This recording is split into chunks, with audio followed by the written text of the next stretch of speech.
कायस्थ पाठशाला की चर्चाएं तेज है और इसी चर्चाओं के बीच हम बात करने के लिए आ गए हैं कुछ और लोगों से जो कि कहीं ना कहीं या तो उससे जुड़े हुए हैं या उससे संबंध रखते हैं। इनसे जानने की कोशिश करेंगे कि जो यहाँ पर नई बातें सामने आ रही हैं, जो रिकाउंटिंग की बात हो रही है, जो इतनी चर्चाएं चल रही हैं, उन चर्चाओं को लेकर इनका क्या कहना है।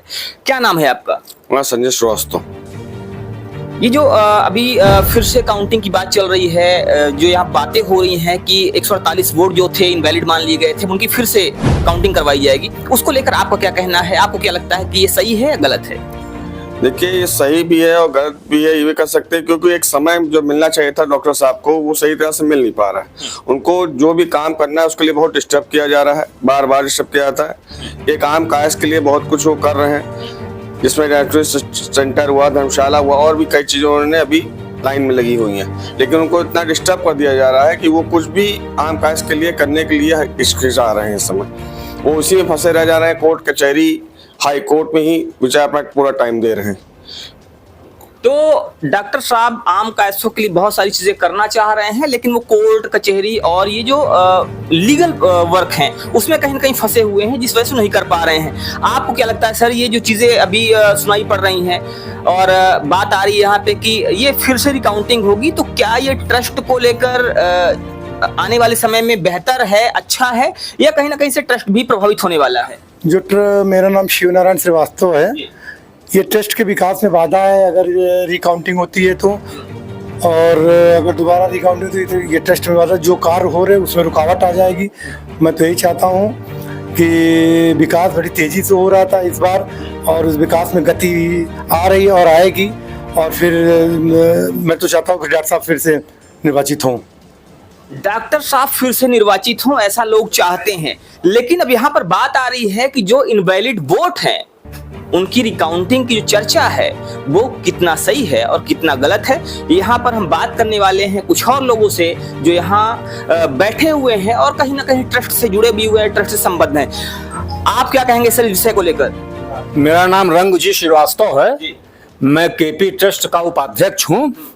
मैं ये कहना चाहता हूँ कि हम लोग न्याय प्रणाली को, न्यायपालिका के निर्णयों का हमेशा सम्मान करते रहे। उसी के तहत हम ये डिमांड कर रहे हैं कि एक शालीन व्यक्ति, एक पढ़ा लिखा आदमी जो विकास पुरुष को रूप में केपी ट्रस्ट में उभर कर आ रहा है, तो उसकी प्रतिभा से, उसके व्यक्तित्व से घबरा करके ये सब उनको डिस्टर्ब किया जा रहा है।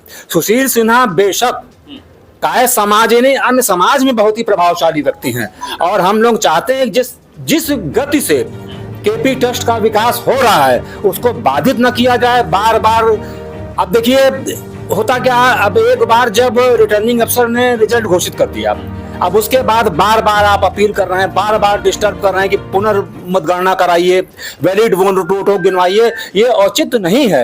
लेकिन फिर भी अगर न्यायालय ने निर्णय दिया है तो हमको अपील का अधिकार है।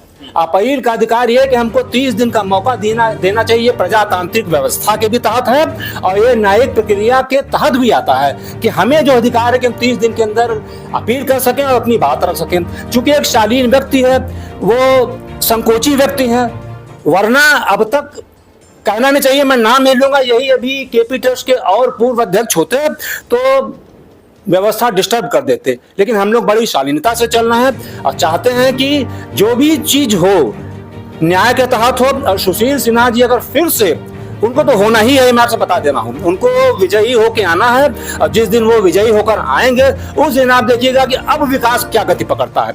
धन्यवाद, मैं अपनी बात समाप्त करता हूँ।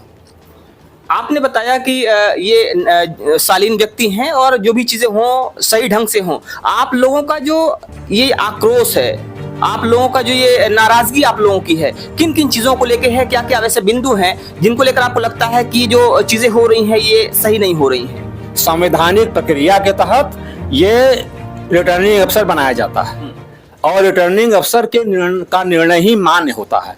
ये बात अलग है कि लोग उसको चैलेंज करते हैं और चैलेंज किया गया है, लेकिन कोई वजह नहीं है, सिर्फ क्या है कि इनवैलिड वोटों को गिना जाए, उसमें हम विजयी हो रहे हैं। ये कोई तर्क नहीं है कि इनवैलिड वोटों से हम विजयी हो जाएंगे।